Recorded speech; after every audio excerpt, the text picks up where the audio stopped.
야, 이 똥오줌도 못 가리는 년아. 내가 말했지? 내 커피 온도는 정확히 60도에 맞추라고. 너 지금 나 엿먹이냐? 촤악. 날카로운 파열음과 함께 뜨거운 갈색 액체가 공중으로 흩뿌려졌다.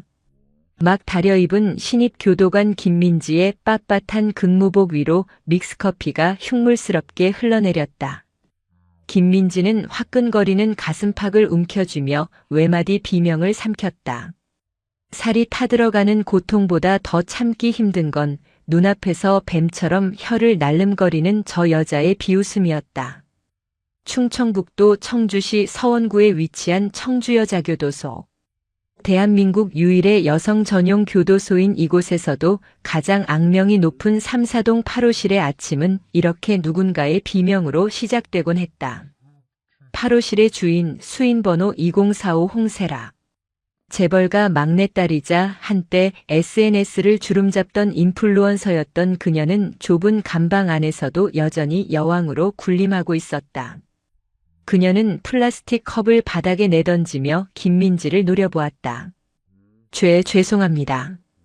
하지만 규정상 온수 온도는 조절할 수가. 김민지가 떨리는 목소리로 변명하려 하자 홍세라가 기가 차다는 듯 코웃음을 쳤다. 규정? 야, 김주임. 너 아직 분위기 파악이 안 되니? 여기선 내 말이 곧 법이고 규정이야. 우리 아빠가 이 교도소에 기부한 에어컨이 몇 대인지 알아? 내가 받는 그 쥐꼬리만한 월급, 누구 주머니에서 세금으로 나가는 건지 모르냐고. 홍세라가 손가락을 까딱이자 옆에서 눈치를 보던 같은 방 수용자 김말순이 재빨리 휴지를 뽑아 홍세라의 손에 묻은 커피 방울을 닦아냈다. 아이고, 우리 세라 씨 손 대었으면 어쩔 뻔했어. 김주임님도 참 융통성 없으시다. 그냥 컵 좀 식혀서 주면 될 걸 가지고. 김말수는 홍세라의 비위를 맞추느라 여념이 없었다. 사기 전과 칠범인 그녀에게 홍세라는 감방 안에서 콩고물을 떨어뜨려주는 유일한 물주였기 때문이다. 김말순뿐만이 아니었다. 8호실에 수감된 다른 3명의 여자들도 홍세라의 뒤에 숨어 낄낄거리며 김민지를 구경거리 삼고 있었다. 김민지의 눈가에 그렁그렁 눈물이 맺혔다. 교도관이 된 지 고작 3개월. 사명감을 가지고 시작한 일이었지만 현실은 시궁창이었다. 수용자를 교화하기는커녕 돈 많고 힘 있는 수용자에게 커피 심부름이나 하며 모욕을 당하는 것이 자신의 처지였다. 뭘 잘했다고 울어? 재수없게. 야, 닦아. 홍세라가 발을 쑥 내밀었다. 그녀의 발에는 보급품인 흰 고무신 대신 몰래 반입한 듯한 사제 수면 양말이 신겨져 있었다. 커피 방울이 튀어 양말 끝이 살짝 젖어 있었다. 안 들려? 내 양말 젖었잖아. 내가 흘렸으니 내가 닦아야지. 2045번. 이건 너무하지 않습니까? 어쭈? 소리 지르네. 너 내가 지금 당장 변호사 불러서 인권 침해로 진정 넣어줘. 너 같은 계약직 나부랭이 자르는 건 일도 아니야. 무릎 꿇고 닦아. 당장. 서슬 퍼런 홍세라의 호통에 복도 전체가 쥐 죽은 듯 조용해졌다. 다른 방 수용자들도 철창 틈으로 이 상황을 지켜보고 있었지만 누구 하나 나서는 이가 없었다. 홍세라의 심기를 건드려봤자 돌아오는 건 괴롭힘뿐이라는 걸 모두가 알고 있었다. 김민지는 치욕스러움에 입술을 피가 나도록 깨물었다. 하지만 당장 내년에 정규직 전환 심사를 앞둔 그녀에게 선택지는 없었다. 그녀가 천천히 무릎을 굽히며 바닥으로 손을 뻗으려던 찰나였다. 일어나세요, 김민지 교도관님. 차가우면서도 명료한 목소리가 복도의 정적을 깨뜨렸다. 홍세라의 미간이 찌푸려졌다. 김민지가 놀란 눈으로 고개를 들었다. 3사동 복도 끝에서부터 또각또각 일정한 리듬의 구두 굽소리가 들려왔다. 흐트러짐 없는 칼주름이 잡힌 제복, 단단하게 묶어 올린 검은 머리, 그리고 감정을 읽을 수 없는 깊고 검은 눈동자. 오늘부로 보안과에 새로 배치된 교의 7급 오은수였다. 은수는 바닥에 주저앉으려던 김민지의 팔을 잡아 단단히 일으켜 세웠다. 그리고 주머니에서 손수건을 꺼내 김민지의 커피 젖은 제복을 무심하게 털어주었다. 홍세라는 그 모습을 지켜보며 어이없다는 듯 헛웃음을 터뜨렸다. 뭐야 이건? 어디서 굴러먹던 개뼈다귀가 껴들어? 야, 너 이름이 뭐야? 홍세라가 삿대질을 했지만 은수는 그녀를 철저히 무시했다. 시선조차 주지 않은 채 김민지에게만 말을 걸었다. 화상은 없습니까? 의무과 가서 드레싱부터 하세요.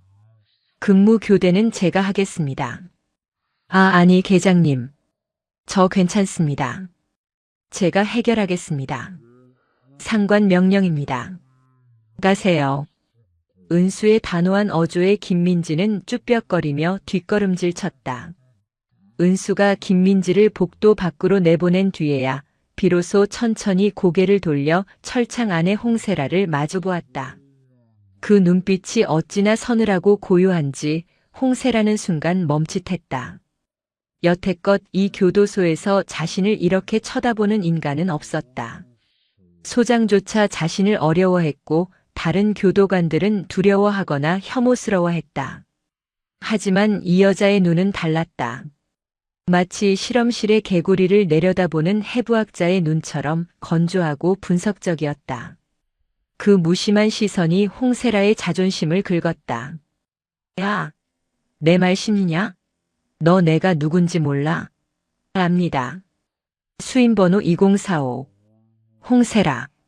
알면 기어. 어디서 눈을 똑바로 뜨고 쳐다봐. 홍세라가 철창을 쾅 하고 걷어찼다. 쾅 하는 굉음이 울렸지만 은수는 눈 하나 깜짝하지 않았다. 오히려 한 발자국 더 철창 앞으로 다가갔다. 둘 사이의 거리는 불과 30cm.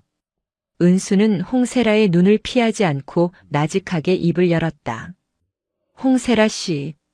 흥분하면 왼쪽 눈밑이 미세하게 떨리는 거 본인은 알고 있습니까? 생뚱맞은 지적에 홍세라가 당황했다. 뭐? 방금도 떨렸습니다. 보통 극도의 불안감을 감추려고 할 때 나타나는 신체 반응이죠. 목소리 톤도 평소보다 반 옥타브 높군요. 지금 몹시 두렵습니까? 이 미친년이 돌았나? 내가 두려워? 내가 여기서 왕이야. 내가 무서울 게 뭐가 있어? 홍세라가 악을 썼지만 은수는 입가에 아주 희미한 미소를 띄었다. 비웃음이 아니었다. 환자가 자신의 병명을 정확히 맞춘 의사를 만났을 때 짓는 확신에 찬 전문가의 미소였다. 왕이라. 재미있는 착각이네요. 진짜 왕은 자신의 권위를 증명하기 위해 소리를 지르지 않습니다. 당신이 지금 고래고래 악을 쓰는 건 당신의 그 얄팍한 왕국이 언제 무너질지 몰라 전전긍긍하고 있다는 증거입니다. 닥쳐. 너 내가 가만 안 둬. 너도 김민지 꼴 나고 싶어? 내 변호사 부르면 너 옷 벗기는 건 일도 아니야. 옷을 벗기다니요. 교도관 제복은 국가가 빌려준 것이니 반납하면 그만입니다. 하지만 홍세라 씨, 당신이 입고 있는 그 수의는 당신이 지은 죄의 무게만큼 입고 있어야 할 텐데요. 그리고 하나 더. 은수는 철창 사이로 손을 뻗어 홍세라가 쥐고 있던 텅 빈 플라스틱 컵을 가리켰다. 커피가 뜨거웠던 게 아닙니다. 당신 마음이 차가웠던 거죠. 사람들의 관심이 식을까봐, 돈으로 산 관계들이 차갑게 식어버릴까봐, 그게 무서워서 뜨거운 커피로 확인받고 싶었던 겁니다. 내가 이렇게 폐악을 부려도 받아줄 만큼 나를 숭배하는지. 홍세라의 얼굴이 벌겋게 달아올랐다. 말문이 막혔다. 태어나서 처음 들어보는 뼈를 때리는 분석이었다. 은수는 굳어버린 홍세라를 뒤로 하고 몸을 돌렸다. 앞으로 파로실 담당은 접니다. 믹스커피는 하루에 한 잔만 지급됩니다. 물 온도는 본인이 직접 맞추세요. 정수기는 복도 끝에 있으니까. 은수가 또각또각 구두 소리를 내며 멀어졌다. 홍세라는 멍하니 은수의 뒷모습을 바라보다가 뒤늦게 정신을 차리고 철창을 잡고 소리쳤다. 야, 거기 안 서. 이름대. 이름대라고. 은수는 멈추지 않고 걸어가며 짧게 대답했다. 오은수. 앞으로 자주 보게 될 겁니다. 복도 끝으로 사라지는 은수의 등 뒤로 홍세라의 분에 찬 비명이 쩌렁쩌렁 울렸다. 8호실의 다른 수용자들은 숨소리조차 내지 못하고 서로의 눈치만 살폈다. 무언가 거대한 폭풍이 몰아칠 것 같은 예감이 들었다. 여왕의 감옥에 통제 불능의 이방인이 들어왔다. 보안과 사무실의 창문 너머로 잿빛 운동장이 내려다 보였다. 오은수는 간 내린 커피 향 대신 묵은 서류 냄새가 진동하는 책상 앞에 앉아 있었다. 그녀의 앞에는 수용자 개별 처우 계획서라는 제목의 두툼한 파일이 놓여 있었다. 표지에는 3사동 8호실 수인번호 2045 홍세라라는 이름이 굵은 고딕체로 박혀 있었다. 은수는 뿔테 안경을 치켜올리며 홍세라의 생활기록부를 한 장 한 장 넘겼다. 단순한 폭행과 마약 투약 기록 외에도 교도소 내 징벌 현황이 화려했다. 교도관 모욕, 지시 불이행, 동료 수용자 폭행 교사. 하지만 놀랍게도 징벌방에 다녀온 횟수는 극히 적었다. 대부분 증거 불충분이나 피해자의 처벌 불원으로 종결된 건들이었다. 돈으로 입을 막았군. 은수는 펜을 돌리며 나직하게 중얼거렸다. 기록 행간에 숨겨진 패턴이 보였다. 홍세라는 직접 손을 쓰지 않는다. 그녀는 자신의 대리인을 내세우거나 돈이 필요한 수용자들을 매수해 대신 폭력을 행사하게 했다. 전형적인 소시오패스적 성향과 자기애성 인격 장애가 결합된 형태였다. 타인을 도구가 아닌 인격체로 인식하는 기능 자체가 결여된 인간. 그때 사무실 문이 벌컥 열리며 박정임 소장이 들어왔다. 은수는 자리에서 일어나 경례했다. 오 교의, 잠깐 나 좀 보지. 소장실의 공기는 무거웠다. 박 소장은 차 한 잔을 내밀며 곤란한 표정으로 입을 열었다. 오 교의, 어제 3사동에서 있었던 일 보고받았네. 홍세라랑 한판 붙었다며? 한판 붙은 게 아니라 정당한 개호 업무를 수행했을 뿐입니다. 김민지 교도관에 대한 폭행 및 모욕 행위가 명백했으니까요. 그건 알지만 홍세라 집안이 어디 보통 집안인가. 한양그룹 법무팀에서 아침부터 전화를 해대는데 아주 골치가 아파. 적당히 유도리 있게 넘어가 주면 안 되겠나? 자네 심리학 박사라며. 사람 마음 잘 다루는 사람이 왜 그리 뻣뻣해. 은수는 찻잔을 내려놓으며 소장을 똑바로 응시했다. 소장님, 심리학에서 강화 이론이라는 게 있습니다. 나쁜 행동에 대해 보상을 주거나 묵인하면 그 행동은 더 강화됩니다. 홍세라는 지금껏 돈과 배경으로 자신의 잘못을 덮으며 나는 그래도 된다는 학습을 해왔습니다. 그걸 끊어내지 않으면 교화는 불가능합니다. 누가 그걸 모르나? 현실이 그렇다는 거지. 현실을 바꾸려고 제가 여기 온 겁니다. 제 방식대로 하겠습니다. 만약 문제가 생기면 제가 책임지겠습니다. 소장실을 나온 은수는 곧장 3사동 작업장으로 향했다. 봉제 공장이 돌아가는 소음 속에서도 홍세라의 목소리는 튀었다. 다른 수용자들이 재봉틀을 돌리느라 땀을 흘리는 동안 홍세라는 작업 반장 옆에 앉아 잡지를 넘기고 있었다. 명백한 특혜였다. 은수가 다가가자 작업 반장이 흠칫 놀라 일어섰다. 홍세라는 콧방귀를 뀌며 잡지를 덮었다. 어머, 또 오셨네. 우리 신입 교위님. 할 일이 없나 봐? 나 감시하러 왔어? 홍세라는 작업대 밑에서 무언가를 꺼내 은수 쪽으로 쓱 밀었다. 하얀 봉투였다. 두께가 제법 도톰했다. 이게 뭡니까? 그냥 인사? 우리 서로 얼굴 붉힐 일 없게 잘 지내보자는 의미지. 안에 든 건 상품권이야. 백화점 가서 촌스러운 구두 좀 바꾸라고. 김민지 그 멍청한 년 치료비도 좀 챙겨주고. 남은 건 회식비 해. 작업장 내의 모든 시선이 두 사람에게 쏠렸다. 재봉틀 소리마저 잦아들었다. 모두가 숨을 죽이고 은수의 반응을 살폈다. 돈 앞에서는 소장도 과장도 모두 눈을 감아주었기에 이번에도 그럴 것이라 짐작했다. 은수는 봉투를 집어들었다. 홍세라의 입가에 회심의 미소가 번졌다. 역시 돈 싫어하는 사람은 없다는 확신이었다. 역시 말이 통하네. 내가 사람 보는 눈은 있다니까. 앞으로 잘 좀 부탁. 홍세라 씨. 은수의 목소리가 홍세라의 말을 잘랐다. 은수는 봉투를 뜯지도 않은 채 높이 들어 보였다. 공장의 형광등 불빛 아래 하얀 봉투가 적나라하게 드러났다. 지금 이거 뇌물 공여 시도입니까? 뭐? 아니, 그냥 성의 표시라니까.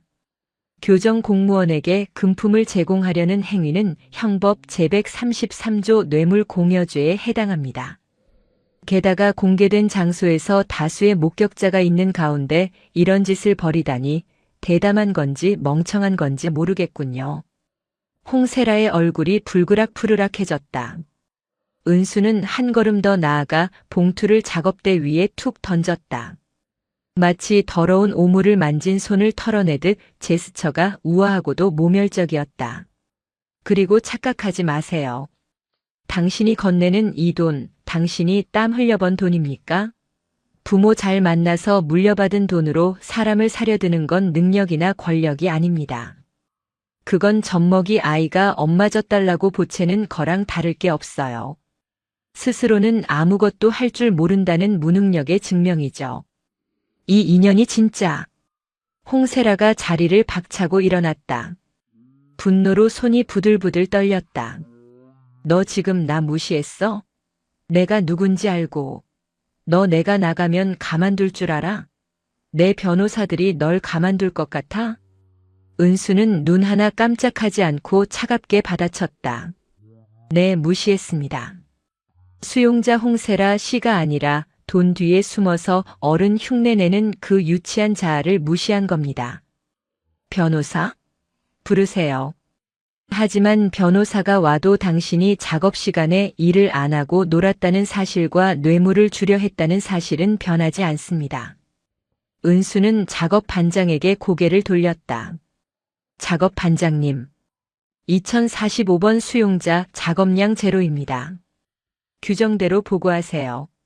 만약 허위로 보고하면 반장님도 징계위원회에 회부하겠습니다. 작업 반장은 사색이 되어 고개를 끄덕였다. 은수는 다시 한번 홍세라를 서늘하게 훑어보고는 뒤돌아 나갔다. 아, 그리고 그 봉투는 도로 가져가세요. 증거물로 압수해서 추가 기소하기 전에. 은수가 공장을 빠져나가자 뒤에서 홍세라의 날카로운 비명과 함께 물건들이 부서지는 소리가 들려갔다. 아, 죽여버릴 거야. 오은수, 너 죽여버릴 거라고. 그 소리를 들으며 은수는 복도를 걸었다. 그녀의 입가에는 미세한 미소가 걸려 있었다. 첫 번째 단추는 꿰어졌다. 홍세라의 가장 강력한 무기인 돈의 권위를 바닥에 떨어뜨렸다. 이제 그녀는 불안해질 것이다. 그리고 불안해진 인간은 반드시 실수를 하게 되어 있다. 홍세라의 히스테리는 극에 달했다. 8호실은 그야말로 살얼음판이었다. 그녀는 자신의 분을 이기지 못해 애꿎은 같은 방 수용자들을 괴롭혔다. 특히 그녀의 수족 노릇을 하던 왕언니 김말순이 주된 화풀이 대상이었다. 야, 김말순. 너 빨래 똑바로 안 해? 내 양말에서 냄새 나잖아. 아이고, 세라씨. 내가 손이 닳도록 빤 건데. 시끄러워. 변명하지 마. 내가 늙어서 냄새 나는 걸 내 옷에 묻힌 거 아니야? 재수없게. 다시 빨아와. 당장. 홍세라는 젖은 양말 뭉치를 김말순의 얼굴에 집어 던졌다. 김말순은 굴욕감을 참으며 바닥에 떨어진 양말을 주섬주섬 주었다. 나이 50이 넘어서 딸 버린 여자에게 이런 취급을 당하는 게 서러웠지만 그녀에게는 선택지가 없었다. 출소 후 홍세라가 챙겨주기로 한 몫이 절실했기 때문이다. 이 모든 상황을 CCTV로 지켜보던 은수는 모니터 화면을 톡톡 두드렸다. 타깃 확인. 균열의 시작점은 저기다. 다음 날 오후 은수는 김말순을 상담실로 호출했다. 2580번 김말순 상담실로 오세요. 김말순은 쭈뼛거리며 상담실에 들어왔다. 그녀는 잔뜩 경계하는 눈빛이었다. 오은수가 홍세라와 척을 지고 있다는 걸 알기에 혹시라도 자신이 홍세라 편이라는 이유로 불이익을 당할까 두려운 것이었다. 앉으세요. 차 한잔 하시겠습니까? 아니, 됐으쇼. 나 같은 죄인이 무슨 차를. 편하게 드세요. 그냥 둥글레 차입니다. 은수는 따뜻한 김이 나는 찻잔을 김말순 앞에 놓았다. 그리고 서류를 뒤적이며 무심한 듯 툭 던졌다. 아드님이 곧 결혼하신다고 들었습니다. 김말순의 눈이 휘둥그레졌다. 아들 이야기는 교도소 안에서 아무에게도 하지 않은 그녀만의 아픈 손가락이었다. 그걸 어떻게 해? 접견 기록을 봤습니다. 아드님이 면회 와서 돈 걱정을 많이 하더군요. 전세 자금이 부족해서 결혼을 미뤄야 할 것 같다고. 김말순은 고개를 숙였다. 거친 손마디를 만지작거리는 그녀의 모습에서 깊은 한숨이 배어나왔다. 그래서 제가 여기서 이러고 사는 거예요.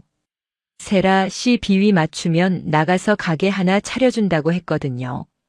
그거면 우리 아들 장가 보낼 수 있으니까. 정말 그렇게 믿으십니까? 은수의 목소리가 날카롭게 파고들었다. 네. 그게 무슨. 홍세라 씨가 정말 약속을 지킬 거라고 믿으시냐는 말입니다. 제가 심리학을 공부하면서 수많은 사람을 봐왔지만 홍세라 같은 유형의 사람은 타인을 동등한 거래 대상으로 보지 않습니다. 그저 쓰고 버리는 휴지 조각으로 보죠. 아니에요. 세라 씨가 성질은 좀 더러워도 돈 씀씀이는 확실해요. 저한테 각서도 써준다고 했다고요. 김말순이 발끈하며 홍세라를 변호했다. 하지만 그 목소리에는 확신보다 불안함이 더 컸다. 은수는 태블릿 PC를 꺼냈다. 그리고 며칠 전 녹음된 홍세라의 전화 통화 내용을 재생했다. 합법적인 교정시설 내 통화 감청 기록이었다. 오빠 나야. 그 늙은 여편네. 아, 김말순? 킥킥. 아휴 말도 마. 냄새나고 멍청해서 데리고 놀기 딱 좋아. 걔가 나한테 껌뻑 죽잖아. 나가면 국밥집 하나 차려달라고 비는데 웃겨 죽겠어. 내가 미쳤니? 전과자 할망구한테 돈을 쓰게. 그냥 여기서 부려먹다 버릴 거야. 심심풀이 땅콩이지 뭐. 녹음기에서 흘러나오는 홍세라의 목소리는 너무나도 선명했다. 비웃음 가득한 그 말투. 김말순의 얼굴이 백지장처럼 하얗게 질렸다. 손에 들고 있던 찻잔이 달그락거렸다. 이럴 수가. 이게 홍세라 씨의 본심입니다. 김말순 씨는 그저 감옥 생활을 편하게 해줄 심심풀이 땅콩일 뿐인 거죠. 당신이 젖은 양말을 얼굴에 맞아가며 모은 충성심의 대가가 고작 이 조롱입니다. 은수는 충격에 빠진 김말순에게 티슈를 건넸다. 김말순의 눈에서 굵은 눈물이 뚝뚝 떨어졌다. 배신감과 수치심이 늙은 여자의 가슴을 후벼 팠다. 나쁜 년 내가 지 옥바라지를 어떻게 했는데 빤스까지 빨아다 바쳤는데 어떻게 나한테 해. 우시오. 실컷 우시고 이제 선택하세요. 은수의 목소리가 차분하게 가라앉았다. 계속 그 여자의 노예로 살다가 버림받을 건지 아니면 진짜 어미로서 아들에게 부끄럽지 않은 모습을 보일 건지. 내가 뭘 할 수 있겠슈. 힘도 없고 돈도 없는 늙은이가. 힘은 제가 빌려드립니다. 김말순 씨는 홍세라의 가장 가까운 곳에 있죠. 그건 홍세라의 약점을 가장 많이 알고 있다는 뜻이기도 합니다. 홍세라가 무너져야 당신도 다른 수용자들도 그리고 당신 아들도 이 지독한 착취의 고리에서 벗어날 수 있습니다. 김말순이 고개를 들었다. 눈물 젖은 눈동자에 도끼가 서렸다. 더 이상 비굴한 하녀의 눈빛이 아니었다. 교인님, 내가 뭘 하면 됩니까? 은수는 미소 지었다. 어렵지 않습니다. 홍세라가 파로실 안에서 어떻게 왕노릇을 해왔는지 그 사소한 규칙들을 하나씩 깨트리면 됩니다. 아주 천천히 그녀가 눈치채지 못하게 말이죠. 상담실을 나가는 김말순의 등은 들어올 때보다 훨씬 꼿꼿해져 있었다. 은수는 창밖을 바라보았다. 삼사동 8호실 그 견고했던 성벽에 확실한 균열이 생겼다. 이제 그 틈으로 물이 새고 댐이 무너지는 건 시간 문제였다. 그날 저녁 8호실에서는 작은 소란이 일었다. 야, 김말순, 물 떠와. 목마르다고. 홍세라가 누워서 소리쳤다.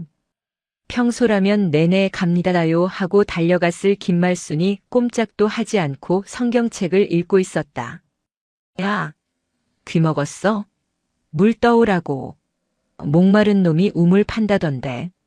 내 발 뒀다 뭐하니? 직접 떠다 처먹어. 김말순의 낮은 목소리에 8호실의 공기가 순간 얼어붙었다. 홍세라가 벌떡 일어났다. 믿을 수 없다는 표정으로 김말순을 노려보았다. 뭐? 이 미친 할망구가 돌았나 지금 뭐라고 했어? 안 들려? 귓구멍에 살쪘냐? 내 물은 내가 떠먹으라고 했다. 나 이제 내 시다발이 안 해. 김말순은 홍세라를 똑바로 쳐다보며 비릿하게 웃었다. 그것은 전쟁의 서막이었다. 다음 날 아침 점호 시간 3사동 8호실의 공기는 전날과는 판이하게 달라져 있었다. 평소라면 이불도 개지 않고 민기적거렸을 홍세라가 헝클어진 머리로 멍하니 앉아 있었다. 그녀의 발치에는 아무도 정리해주지 않은 관물대가 너저분하게 펼쳐져 있었다. 2045번 관물대 정리 상태 불량 벌점 2점. 오은수가 전자펜으로 태블릿을 두드리며 무미건조하게 말했다. 홍세라가 눈을 부라리며 고개를 쳐들었다. 야, 김말순. 너 뭐해? 내 자리 정리 안 해?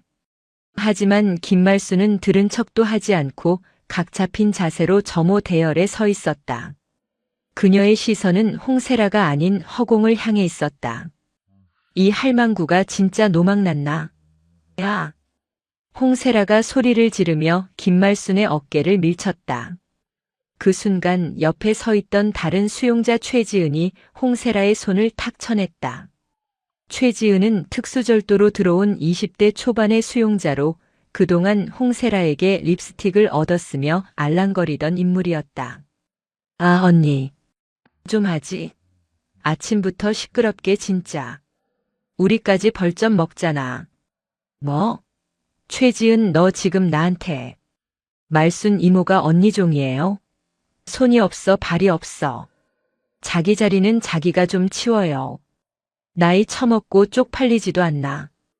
홍세라의 입이 딱 벌어졌다. 믿을 수가 없었다.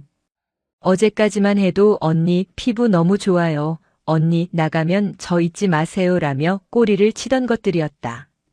김말순의 반란은 단순한 개인의 일탈이 아니었다. 8호실이라는 견고한 피라미드의 밑동이 잘려나가자 그 위에 기생하던 다른 수용자들도 순식간에 홍세라를 손절하기 시작한 것이다. 너네 다 죽고 싶어? 내가 누군지 잊었어? 내가 나가면 너네 가만둘 것 같아? 아유, 나가서 그러시고요. 지금은 여기 계시잖아요. 2045번 아줌마. 최지은의 비웃음에 다른 수용자들도 킬킬거렸다. 홍세라의 얼굴이 붉게 달아올랐다. 분노와 수치심으로 손발이 떨렸다. 그때 오은수가 끼어들었다. 소란 피우지 않습니다. 그리고 2045번 홍세라 씨 오늘부로 작업장이 변경되었습니다. 뭐? 변경? 누구 맘대로? 분류 심사 결과입니다. 그동안 봉제 공장 보조 업무는 적성에 맞지 않는 것 같아서 좀 더 단순하고 에너지를 발산할 수 있는 곳으로 배치했습니다. 세탁 공장 대형 세탁기 담당입니다. 따라오세요. 세탁 공장은 교도소 내에서도 깊이 1순위 작업장이었다. 수백 명의 수용자가 쏟아내는 냄새나는 죄수복과 이불을 하루 종일 나르고 빨아야 하는 고된 노동의 현장. 홍세라는 저항하려 했지만 기동 순찰대 CRPT 교도관들이 들이닥쳐 그녀를 강제로 끌고 갔다. 세탁 공장의 열기는 숨이 막힐 듯 했다. 윙윙거리는 대형 세탁기 소음과 습한 수증기, 그리고 땀 냄새와 세제 냄새가 뒤섞여 구역질이 올라왔다. 어이 신입, 거기 멍하니 서서 뭐해? 저거 안 날라? 세탁 공장 반장이 젖은 빨래가 가득 담긴 무거운 카트를 가리키며 소리쳤다. 홍세라는 믿을 수 없다는 표정으로 자신의 손을 내려다보았다. 네일아트로 곱게 단장했던 손톱은 이미 다 벗겨져 있었다. 나 허리 아파. 이런 거 못해. 진단서 낼 거야. 지랄하고 자빠졌네. 여기서 안 아픈 년이 어디 있어? 잔말 말고 날라. 오늘 할당량 못 채우면 너 때문에 우리 조 전체가 야근이야. 알아들어? 반장은 홍세라의 등짝을 억센 손으로 후려쳤다. 짝소리가 공장에 울렸다. 태어나서 처음 맞아보는 등짝 스매싱이었다. 홍세라가 악을 쓰며 대들려 했지만 주위의 시선이 너무나 살벌했다.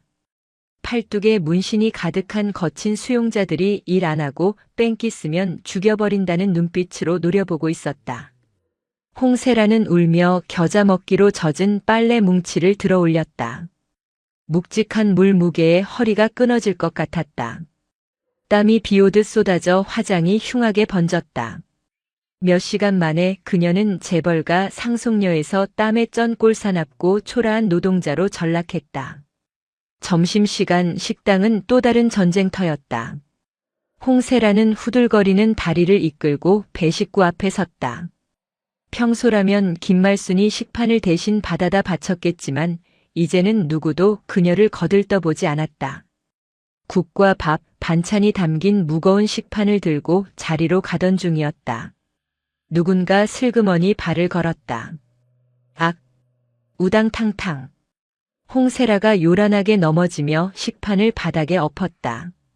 밥알과 빨간 김치 국물이 그녀의 얼굴과 옷에 튀었다. 식당 안에 있던 수백 명의 수용자가 일제히 그 광경을 목격했다. 어머, 2045번 언니. 발밑 좀 조심하시지.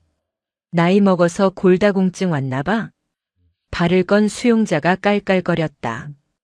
예전 같았으면 홍세라가 쳐다만 봐도 눈을 깔았을 조물의 기들이었다. 하지만 이제 사자는 이빨 빠진 늙은 고양이가 되어 하이에나들의 먹잇감이 되었다. 이 천한 것들이. 홍세라는 바닥에 주저앉은 채 부들부들 떨었다. 김치 국물이 뚝뚝 떨어지는 꼴이 가관이었다. 그때 오은수가 다가왔다. 홍세라는 은수를 보자마자 악을 썼다. 야, 교도관. 쟤가 나 발 걸었잖아. 못 봤어? CCTV 확인해. 당장 처벌하라고. 은수는 차분하게 홍세라를 내려다보았다. 못 봤습니다. 그리고 설령 봤다 해도 증거가 없군요. 식당 CCTV는 사각지대가 많아서. 뭐? 야, 이 미친년아. 내가 교도관이야? 내가 그러고도 공무원이야? 홍세라가 이성을 잃고 오은수의 바짓가랑이를 잡으려 들었다. 은수는 살짝 뒤로 물러나며 무전을 쳤다. 삼사동 식당, 수인번호 2045번 소란 행위. 교도관에게 욕설 및 폭행 시도. 기동 타격대 지원 바랍니다. 사이렌 소리가 울리고 검은 제복을 입은 CRPT 대원들이 들이닥쳤다. 홍세라는 제압되어 질질 끌려나가면서도 저주를 퍼부었다. 오은수, 너 죽여버릴 거야. 내가 나가면 너부터 죽여버릴 거라고. 식당에 남은 수용자들은 그 모습을 보며 밥을 먹었다. 동정하는 이는 아무도 없었다. 그것은 인과응보였다.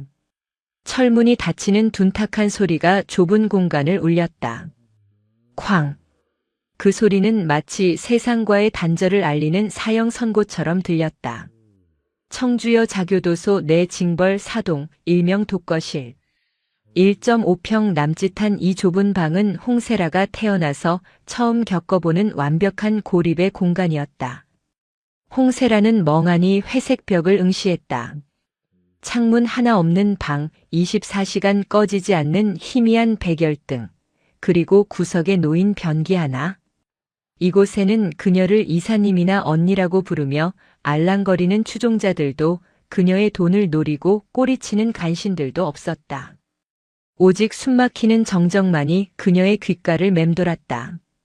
야, 문 열어. 나 홍세라야. 한양그룹 홍세라라고. 그녀는 습관처럼 소리를 질렀다. 목이 찢어져라 비명을 질러보았지만 돌아오는 것은 차가운 침묵뿐이었다. 복도를 지나가는 교도관들의 발소리조차 들리지 않았다. 30분, 1시간, 아니 하루가 지났는지 이틀이 지났는지 알 수 없는 시간이 흘렀다. 홍세라는 벽을 손톱으로 긁어대기 시작했다. 값비싼 젤 네일로 치장했던 손톱이 부러지고 피가 배어나왔지만 고통은 느껴지지 않았다. 미칠 것 같은 심심함, 그리고 그보다 더 참기 힘든 무관심이 그녀를 갉아먹고 있었다. 그녀는 평생을 타인의 시선을 먹고 자란 괴물이었다. 관심이 끊긴 순간 그녀의 자아는 쪼그라들기 시작했다. 그때 철커덕하고 배식구가 열렸다. 식사 시간입니다. 무미건조한 목소리와 함께 플라스틱 식판이 밀려 들어왔다. 퉁퉁 부른 우동 면발과 단무지 몇 조각. 홍세라는 식판을 엎어버리려다 멈칫했다. 배식구 너머로 누군가의 눈과 마주쳤기 때문이다. 오은수였다. 오은수는 쭈그리고 앉아 배식구 틈으로 홍세라를 들여다보고 있었다. 마치 실험실의 쥐를 관찰하는 듯한 그 눈빛. 홍세라는 헝클어진 머리를 급히 쓸어넘기며 도끼를 뿜어냈다. 너 구경하러 왔니? 꼴 좋다고 비웃으러 왔어? 비웃으러 온 게 아닙니다. 상태를 확인하러 온 거죠. 징벌 입실자는 매일 건강 상태와 심리 상태를 체크해야 하니까요. 은수는 차트판을 들고 무심하게 물었다. 환청이나 환각 증세는 없습니까? 밥은 왜 안 먹죠? 배가 고프지 않나요? 아니면 자존심이 고픈 건가요? 닥쳐. 너 같은 년이랑 말 섞기 싫으니까 꺼져. 홍세라 씨. 당신이 이곳에 들어온 지 3일이 지났습니다. 그동안 밖에서 무슨 일이 있었는지 궁금하지 않습니까? 홍세라의 귀가 솔깃했다. 그녀는 짐짓 관심 없는 척했지만 은수는 그 미세한 동요를 놓치지 않았다. 변호사가 접견 신청을 했습니다. 그런데 반려됐어요. 당신 아버지가 막으셨더군요. 홍세라의 눈동자가 흔들렸다. 뭐? 아빠가? 거짓말하지 마. 우리 아빠가 그럴 리 없어. 내가 막내딸인데. 회장님께서는 언론이 잠잠해질 때까지 당신이 없는 사람처럼 지내길 바라십니다. 면회도 사식도 영치금도 당분간 금지라고 하셨죠. 당신이 이곳에서 난동을 부릴수록 바깥의 그룹 주가는 떨어지니까요. 당신은 사랑받는 딸이 아니라 처리하기 곤란한 리스크일 뿐입니다. 거짓말이야. 아, 닥쳐. 너 죽여버릴 거야. 홍세라가 배식구 쪽으로 손을 뻗어 허공을 휘저었다. 하지만 은수는 미동도 하지 않았다. 그녀의 차가운 목소리가 비수처럼 홍세라의 가슴에 꽂혔다. 인정하세요. 당신이 그토록 믿었던 돈과 권력은 당신 것이 아니었습니다. 아버지의 것이었죠. 그게 사라진 지금 당신은 무엇입니까? 수임번호 2045번. 그게 당신의 진짜 이름입니다. 홍세라는 바닥에 주저앉아 오열했다. 그것은 분노의 눈물이 아니었다. 태어나서 처음 느껴보는 뼈저린 고독과 버림받았다는 공포심이었다. 그녀가 평생 돈으로 사람을 부리고 괴롭혔던 이유는 역설적으로 사람의 온기가 그리웠기 때문이었다. 돈을 뿌리지 않으면 아무도 곁에 있어주지 않을 거라는 무의식적인 공포. 오은수는 정확히 그 지점을 타격했다. 은수는 잠시 그녀의 울음소리를 듣고 있다가 나직이 덧붙였다. 바닥을 쳤다는 건 다시 올라올 수 있다는 뜻이기도 합니다. 하지만 그 방식이 예전과 같다면 당신은 영원히 이 징벌방 같은 고독 속에 갇혀 살게 될 겁니다. 선택은 당신 몫입니다. 은수의 발소리가 멀어졌다. 홍세라는 어둠 속에 홀로 남겨졌다. 하지만 그녀의 눈빛은 달라져 있었다. 흐리멍덩하던 공포는 사라지고 그 자리에 서늘하고 날카로운 살기가 들어찼다. 버려. 날 버려. 오은수 그리고 아빠 다들 두고 봐. 내가 이대로 끝날 것 같아? 홍세라는 바닥에 엎질러진 우동 국물을 손가락으로 찍어 벽에 무언가를 쓰기 시작했다. 그것은 참회의 기도문이 아니었다. 복수의 데스노트였다. 그녀의 머릿속에서 악마가 속삭였다. 단순히 괴롭히는 것으로는 부족하다. 오은수, 저 여자의 인생을 송두리째 파괴해야 한다. 그래야 내가 산다. 홍세라는 킬킬거리며 웃었다. 징벌방의 어둠이 그녀의 비틀린 미소를 집어삼켰다. 괴물은 죽지 않았다. 더 교활하고 치명적인 독을 품은 채 진화하고 있었다. 일주일 뒤 홍세라가 삼사동 8호실로 복귀했다. 수척해진 얼굴에 퀭한 눈, 헝클어진 머리. 겉모습은 처량하기 그지없었다. 그녀는 방에 들어오자마자 침구 구석에 처박혀 이불을 뒤집었었다. 예전처럼 꽥꽥거리지도 김말순을 괴롭히지도 않았다. 어머 언니. 독방 갔다 오더니 기가 다 빠졌나 봐. 냅둬. 건드려봤자 우리만 피곤해. 최지은과 다른 수용자들은 수군거렸다. 오은수 역시 CCTV를 통해 홍세라의 변화를 주시했다. 표면적으로는 징벌의 효과가 있는 것처럼 보였다. 하지만 은수의 직감은 경고음을 울리고 있었다. 폭풍전야. 너무나 고요한 바다는 쓰나미를 예고하는 법이다. 비가 추적추적 내리는 화요일 오후였다. 습한 공기가 교도소 전체를 무겁게 짓누르고 있었다. 이날은 삼사동 수용자들의 목욕 시간이었다. 대중목욕탕처럼 생긴 교도소 내 샤워장은 수십 명의 수용자로 북적였다. 희뿌연 수증기 사이로 알몸의 여자들이 물을 끼얹으며 떠들고 있었다. 홍세라는 구석 자리에서 묵묵히 몸을 씻었다. 그녀의 샤워 바구니 밑바닥에는 칫솔대를 갈아 만든 날카로운 흉기가 숨겨져 있었다. 그녀는 타이밍을 기다리고 있었다. 오은수가 순찰을 도는 시간. 오후 3시 40분. 자, 목욕 시간 10분 남았습니다. 정리하고 나갈 준비하세요. 오은수의 목소리가 탈의실 쪽에서 들려왔다. 수용자들이 하나둘 옷을 챙겨 입고 나갈 때 홍세라는 오히려 샤워실 가장 안쪽 CCTV의 사각지대인 화장실 칸막이 쪽으로 향했다. 그녀는 그곳에서 미리 포섭해둔 신입 수용자 박민경에게 눈짓을 보냈다. 박민경은 절도죄로 들어온 20대 초반의 앳된 아가씨였다. 겁이 많고 돈이 궁한 그녀에게 홍세라는 거액의 영치금을 꽂아주며 영혼을 샀다. 대부분의 수용자가 빠져나가고 샤워실이 한산해질 무렵 홍세라는 행동을 개시했다. 오 교인님, 여기 좀 와주세요. 빨리요. 민경이가 쓰러졌어요. 홍세라의 다급한 비명이 샤워실을 울렸다. 탈의실을 정리하던 은수는 위급 상황임을 직감하고 샤워실 안으로 뛰어들어왔다. 무슨 일입니까? 은수가 수증기를 헤치고 화장실 칸막이 쪽으로 달려갔을 때 홍세라는 비릿한 미소를 지으며 숨겨둔 흉기를 꺼냈다. 촥! 망설임은 없었다. 홍세라는 날카로운 플라스틱 조각으로 자신의 허벅지를 깊게 그었다. 붉은 선혈이 타일 바닥 위로 튀었다. 그녀는 고통을 참으며 흉기를 바닥 하수구 구멍으로 밀어넣고 은수를 향해 몸을 날렸다. 야! 사람 살려! 교도관이 사람 죽인다. 홍세라는 은수의 옷깃을 잡아당기며 바닥에 뒹굴었다. 은수가 중심을 잃고 넘어지자 홍세라는 은수의 위에 올라탄 채 자신의 옷을 찢어발겼다. 이거 나요. 왜 이러세요? 살려주세요.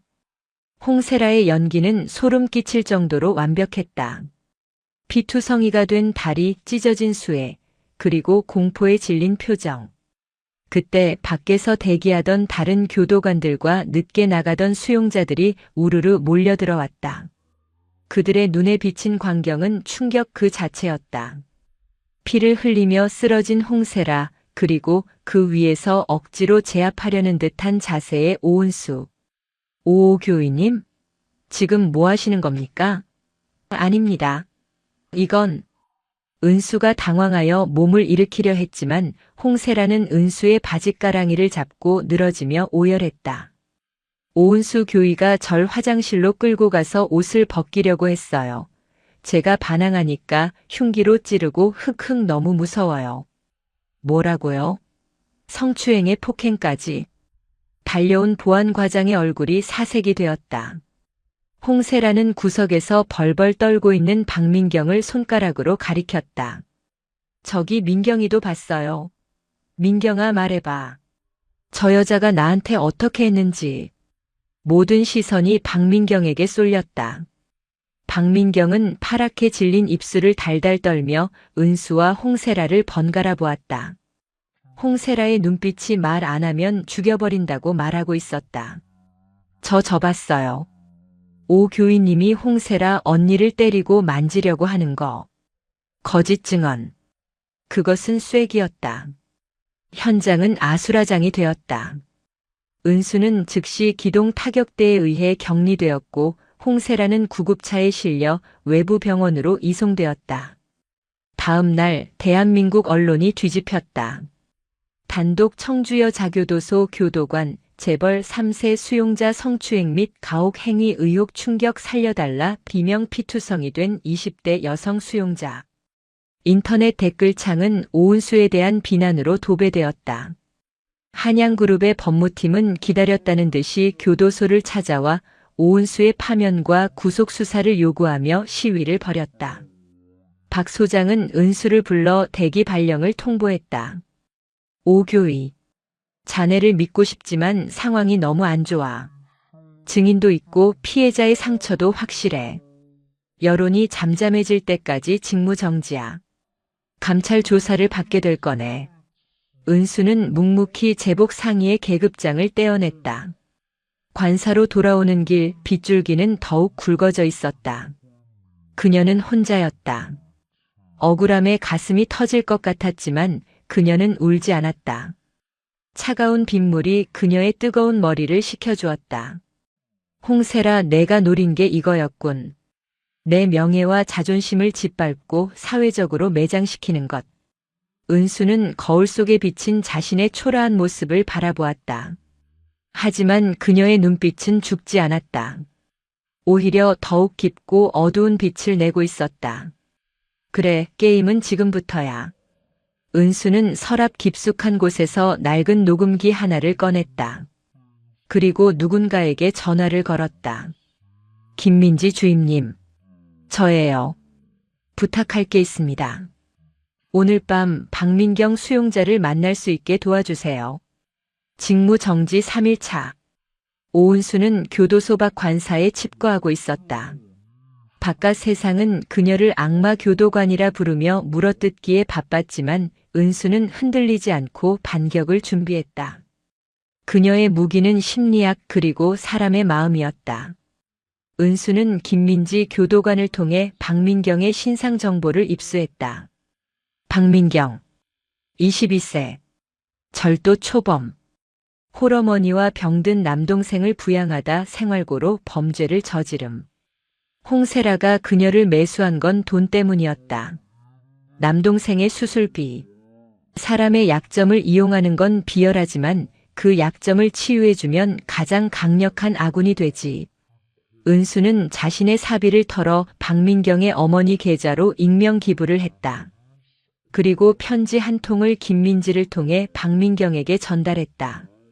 편지에는 어떠한 회유나 협박도 없었다. 다만 짧은 문장 하나가 적혀 있을 뿐이었다. 동생의 수술비는 해결되었습니다. 이제 당신의 양심을 수술할 차례입니다. 마이너스 당신을 믿는 사람으로부터. 한편 병원에서 퇴원해 교도소로 돌아온 홍세라는 승리감에 도취되어 있었다. 그녀는 다시 8호실의 여왕으로 복귀했다. 봤지? 까불면 어떻게 되는지. 오은수 그년 지금쯤 집구석에서 질질 짜고 있겠지? 홍세라는 콧노래를 부르며 다리를 꼬았다. 그녀의 허벅지 상처는 생각보다 얕았다. 자작극을 위해 힘 조절을 한 덕분이었다. 수용자들은 다시 그녀의 눈치를 보며 설설 기었다. 하지만 운명의 날은 다가오고 있었다. 일주일 뒤 법무부 감찰관실에서 주관하는 징계위원회가 열렸다. 오은수의 파면을 결정하기 위한 최종 심사 자리였다. 징계위원회실은 긴장감이 감돌았다. 위원장과 외부 위원들이 엄숙한 표정으로 앉아 있었고 피조사자석에는 오은수가 담담하게 앉아 있었다. 증인석에는 휠체어를 탄 홍세라와 고개를 푹 숙인 박민경이 앉아 있었다. 피조사자 오은수. 수용자 홍세라에게 가혹 행위를 하고 성적 수치심을 유발했다는 혐의를 인정합니까? 위원장의 질문에 은수는 단호하게 고개를 저었다. 인정하지 않습니다. 이는 홍세라 수용자의 명백한 자작극입니다. 증거가 있습니까? 피해자는 상해 진단서까지 제출했습니다. 목격자 박민경 수용자의 진술도 일관되고요. 홍세라가 끼어들었다. 위원장님, 저 여자는 거짓말쟁이에요. 제 다리에 난 상처를 보세요. 교도관이 흉기를 휘둘렀다니까요. 홍세라는 눈물을 글썽이며 붕대 감은 다리를 내보였다. 연기력이 절정에 달해 있었다. 위원들은 혀를 차며 은수를 비난하는 눈빛을 보냈다. 박민경 수용자 다시 묻겠습니다. 당신은 오은수 교위가 홍세라 수용자를 폭행하는 것을 직접 목격했습니까? 위원장의 질문에 박민경이 입술을 깨물었다. 그녀의 손이 바들바들 떨렸다. 홍세라가 옆에서 교묘하게 박민경의 발을 툭 쳤다. 똑바로 말해라는 무언의 압박이었다. 박민경은 눈을 질끈 감았다. 그리고 천천히 입을 열었다. 저는 정적이 흘렀다. 박민경의 눈에서 눈물이 툭 떨어졌다. 그녀는 갑자기 자리에서 벌떡 일어나 위원장 앞에 무릎을 꿇었다. 저는 거짓말을 했습니다. 장내가 술렁거렸다. 홍세라의 얼굴이 순식간에 굳어졌다. 박민경, 너 지금 무슨 소리 하는 거야? 미쳤어? 죄송합니다. 정말 죄송합니다. 오은수 교위님은 아무 잘못 없어요. 다 홍세라 언니가 시킨 거예요. 흉기로 자해하고 교위님한테 뒤집어 씌우라고 안 그러면 제 동생 수술비 안 준다고 협박해서 흑흑. 박민경은 오열하며 모든 진실을 토해냈다. 홍세라는 당황하여 소리쳤다. 거짓말이야. 전현이 돈 받고 매수된 거야. 위원장님 믿지 마세요. 하지만 은수는 침착하게 품에서 USB 하나를 꺼냈다. 박민경 수용자의 진술을 뒷받침할 물적 증거입니다. 사건 발생 직전 샤워실 복도에 설치된 비상벨 인터폰 녹음 파일입니다. 샤워실 안의 소리는 CCTV에는 안 잡히지만 오래된 인터폰 회선에는 미세하게 잡음과 함께 소리가 전달되더군요. 은수는 보안과장의 협조를 얻어 폐기 직전의 인터폰 로그를 복원해낸 것이었다. USB가 재생되자 스피커를 통해 지직거리는 잡음 사이로 홍세라의 목소리가 흘러나왔다. 야, 박민경. 똑바로 봐. 내가 여기서 긋고 소리 지르면 너는 뛰어가서 사람 부르는 거야. 알았어?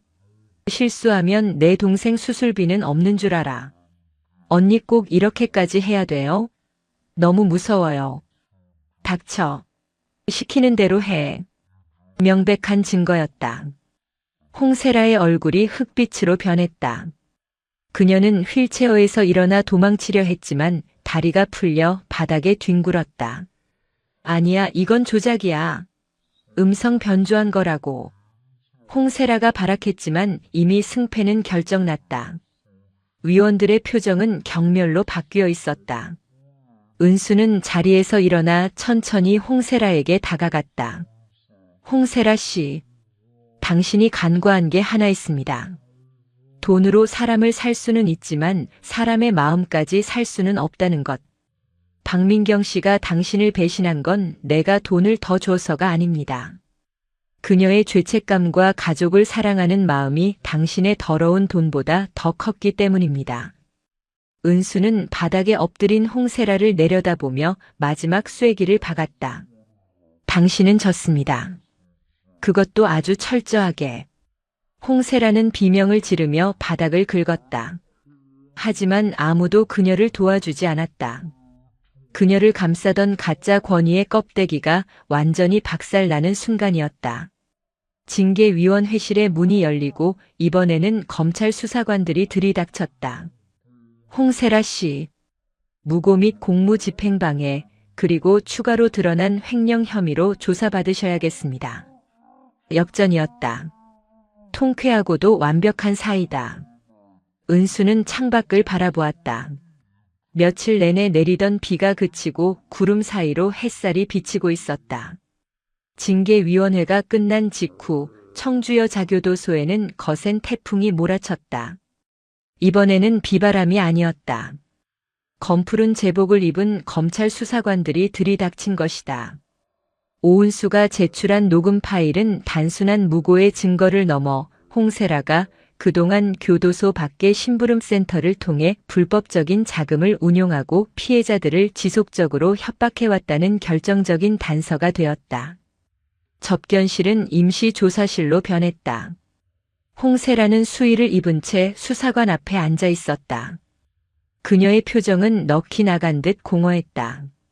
어제까지만 해도 그녀를 옹호하던 한양그룹 소속 대형 로펌 변호인단은 코빼기도 보이지 않았다. 대신 그룹 비서실장이 보낸 낯선 국선 변호사 하나만이 그녀 곁을 지키고 있었다. 피의자 홍세라.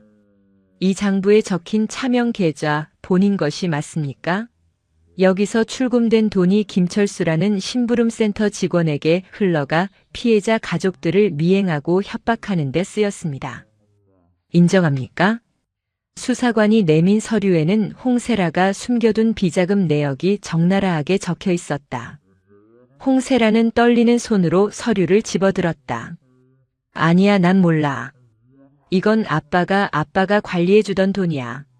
아버님 핑계 대지 마십시오. 홍 회장님 측에서는 이미 딸의 독단적인 일탈 행위이며 그룹과는 무관하다는 공식 입장을 발표했습니다.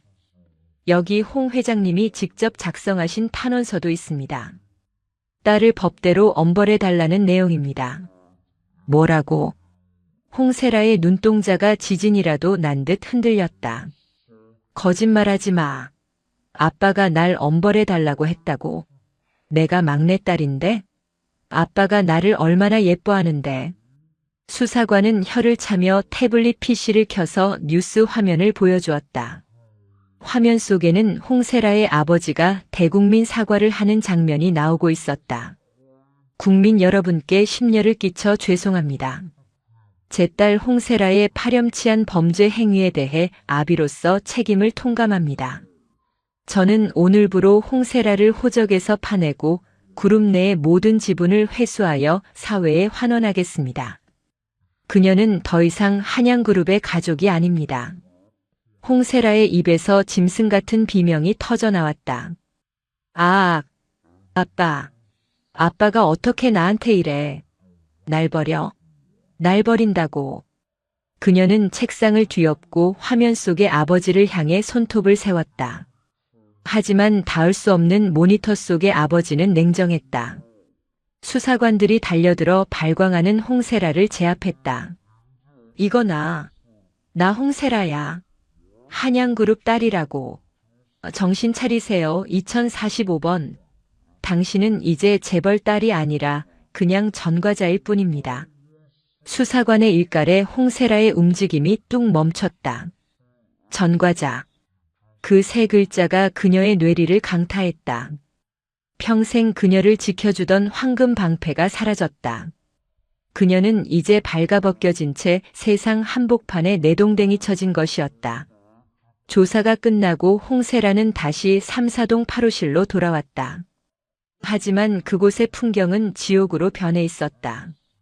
그녀가 돌아오자마자 같은 방 수용자들이 싸늘한 눈빛으로 그녀를 맞이했다. 특히 김말순의 눈빛은 매서웠다. 오셨어? 재벌집 따님. 아니지, 이제 그냥 개털이지. 뭐라고? 뉴스 다 봤어. 너네 아빠가 너 버렸다며? 호적에서 파였다며? 그럼 이제 너한테 남은 게 뭐냐? 돈도 없고 백도 없고 성질머리만 남은 년. 김말순이 홍세라의 관물대에 있던 화장품들을 바닥으로 쓸어버렸다. 야, 뭐 하는 짓이야? 뭐 하는 짓이긴. 청소다. 내가 우리한테 한 짓 생각하면 이걸로도 부족해. 야, 너네도 뭐해? 그동안 당한 거 갚아줘야지. 김말순의 선동에 최지은과 박민경, 다른 수용자들이 일제히 일어났다. 그녀들은 홍세라를 구석으로 몰아넣었다. 홍세라는 두려움에 떨며 뒷걸음질 쳤다. 오지 마. 저리 가. 나 건드리면 가만 안 둬. 가만 안 두면 어쩔 건데? 변호사 부르게. 아님 아빠한테 이르게. 아 참. 아빠 없지? 최지은이 비아냥거렸다. 홍세라는 바닥에 주저앉아 머리를 감싸쥐었다. 그동안 자신이 벌레 취급했던 이들에게 둘러싸여 조롱당하는 공포. 그것은 그녀가 피해자들에게 안겨주었던 공포의 몇 배가 되어 돌아왔다. 그날 밤 홍세라는 이불 속에서 숨죽여 울었다. 아무도 그녀를 달래주지 않았다. 철저한 고립. 이것이 진짜 감옥이었다. 그녀는 자신의 손목을 내려다보았다. 날카로운 것이 있다면 차라리 죽어버리고 싶었다. 살아서 이 비참함을 견딜 자신이 없었다. 그때 거실 문이 열리고 오은수가 들어왔다. 야간 순찰 시간이었다. 은수는 울고 있는 홍세라의 이불을 걷어냈다. 일어나. 흐흑 꺼져. 죽게 내버려둬. 죽긴 왜 죽어. 죗값은 치르고 죽어야지. 죽음으로 도망치는 건 비겁한 거야. 은수의 목소리는 차가웠지만 그 속에 담긴 뜻은 단호했다. 내일 아침 상담실로 와. 내가 진짜로 죽고 싶은 건지 아니면 다시 살고 싶은 건지 확인해 줄 테니까. 홍세라는 눈물 젖은 눈으로 은수를 올려다보았다. 희미한 백열등 아래 서 있는 은수의 모습이 아이러니하게도 지금 이 지옥에서 유일하게 자신에게 말을 걸어주는 사람처럼 느껴졌다. 홍세라는 다시 이불을 뒤집어 쓰고 오열했다. 길고 긴 밤이었다. 상담실의 공기는 무거웠다. 홍세라는 죄수복을 입은 채 고개를 푹 숙이고 있었다. 며칠 사이 살이 쏙 빠져 광대뼈가 도드라져 보였다. 도끼는 빠져나가고 그 자리에 깊은 절망만이 들어차 있었다. 오은수는 따뜻한 유자차 한 잔을 홍세라 앞에 놓았다. 마셔. 독 안 탔으니까. 왜 나한테 잘해줘? 내가 너한테 한 짓 잊었어? 날 죽이고 싶지 않아? 홍세라가 갈라진 목소리로 물었다. 은수는 차트를 넘기며 담담하게 대답했다. 죽이고 싶을 만큼 미웠지. 하지만 난 교도관이고 넌 수용자야. 너를 갱생시키는 게 내 일이고. 그리고 난 심리학자잖아. 내가 왜 괴물이 됐는지 아니까 마냥 미워할 수만은 없더군. 내가 뭘 알아. 알아. 넌 사랑받고 싶었을 뿐이야. 돈이 없으면 아무도 널 쳐다보지 않을까 봐. 그래서 돈을 갑옷처럼 두르고 다닌 거지. 아버지가 널 버렸을 때 내가 느낀 공포는 돈이 사라지면 홍세라라는 존재 자체가 사라질 거라는 공포였을 거야. 홍세라의 어깨가 들썩였다. 전곡을 찔린 아픔이었다. 하지만 세라 씨, 그거 알아? 아버지가 널 버린 건 내 잘못이 아니야. 그건 그 사람이 부모 자격이 없는 인간이라서 그런 거야. 넌 그냥 피해자였던 어린 시절의 너를 아직도 붙들고 있는 거고. 은수의 말에 홍세라의 눈에서 눈물이 툭툭 떨어졌다. 무서워. 나가서 어떻게 살아야 할지 모르겠어. 아무것도 가진 게 없는데 사람들이 다 나를 욕할 텐데. 그래서 준비했어. 내가 다시 시작하려면 먼저 털어내야 할 짐이 있어. 은수가 인터폰을 눌렀다. 들어오세요. 문이 열리고 휠체어를 탄 한 여성이 들어왔다. 그녀의 얼굴에는 화상 흉터가 희미하게 남아 있었다. 홍세라의 눈이 커졌다. 3년 전 홍세라가 백화점에서 갑질을 하며 뜨거운 라면 국물을 끼얹었던 매장 직원 이지은이었다. 홍세라는 숨이 멎을 것 같았다. 이 이지은 씨? 오랜만이네요, 홍세라 씨. 이지은의 목소리는 떨리고 있었다. 그녀는 홍세라를 똑바로 쳐다보지 못했다. 트라우마가 되살아난 듯 손을 떨었다. 은수가 이지은의 손을 잡아주며 안심시켰다. 세라 씨. 이지은 씨가 용기를 내서 여기 왔어. 내가 사죄할 기회를 주기 위해서. 홍세라는 자리에서 일어나려다 다리에 힘이 풀려 주저앉았다. 그리고 기어서 이지은의 휠체어 앞으로 갔다. 바닥에 머리를 박았다. 죄송합니다. 정말 죄송합니다. 제가 미쳤었어요. 죽을 죄를 지었습니다. 가식도 연기도 아니었다. 바닥을 치고 나서야 비로소 타인의 고통이 보이기 시작한 것이었다. 홍세라는 오열하며 바닥을 적셨다. 돈으로 때우려고 해서 죄송해요. 당신 인생을 망쳐서 죄송해요. 제발 용서해 주세요.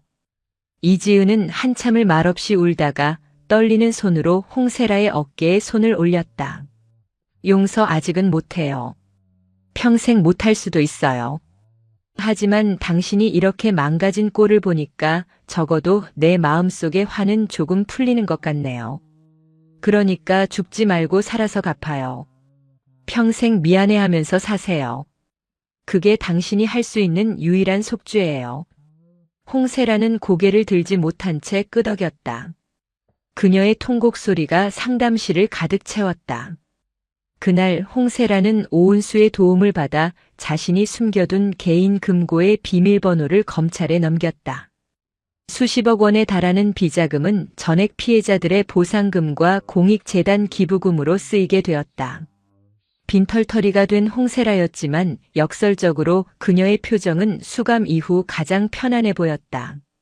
죄책감이라는 무거운 짐을 조금이나마 내려놓은 얼굴이었다. 고마워, 오은수 교위님. 상담실을 나가며 홍세라가 처음으로 은수를 교위님이라고 불렀다. 은수는 미소 지었다. 내일부턴 작업장 나가야 해. 이번엔 꼼수 부리지 말고 진짜로 일해. 땀 흘려서 번 돈으로 사 먹는 밥이 얼마나 맛있는지 알려줄 테니까. 노력해 볼게. 닫히는 문 사이로 홍세라의 희미한 미소가 보였다. 괴물이 죽고 인간이 태어난 순간이었다. 계절이 3번 바뀌었다. 청주여 자교도소의 담장 너머로 벚꽃이 흐드러지게 핀 어느 봄날이었다. 교도소 대강당은 수많은 취재진과 내빈으로 북적였다. 단상 위에는 제50회 교정 대상 시상식이라는 현수막이 걸려 있었다. 카메라 플래시가 쉴 새 없이 터지는 가운데 사회자의 목소리가 울려 퍼졌다. 영예의 대통령 표창 수상자는 청주여 자교도소 보안과 오은수 교위. 우레와 같은 박수 소리와 함께 은수가 단상으로 올라갔다. 그녀는 정복을 갖춰 입고 담담한 표정으로 상패를 받았다. 그녀의 활약은 언론을 통해 재벌 갑질을 뿌리 뽑고 진정한 교화를 이뤄낸 기적으로 대서특필되었다. 은수는 마이크 앞에 섰다. 이 상은 저 혼자만의 것이 아닙니다. 자신의 잘못을 인정하고 뼈를 깎는 고통 속에서 변화를 선택한 한 수용자의 용기가 있었기에 가능했습니다. 교정은 사람을 가두는 것이 아니라 사람을 다시 살리는 일이라고 믿습니다. 감사합니다.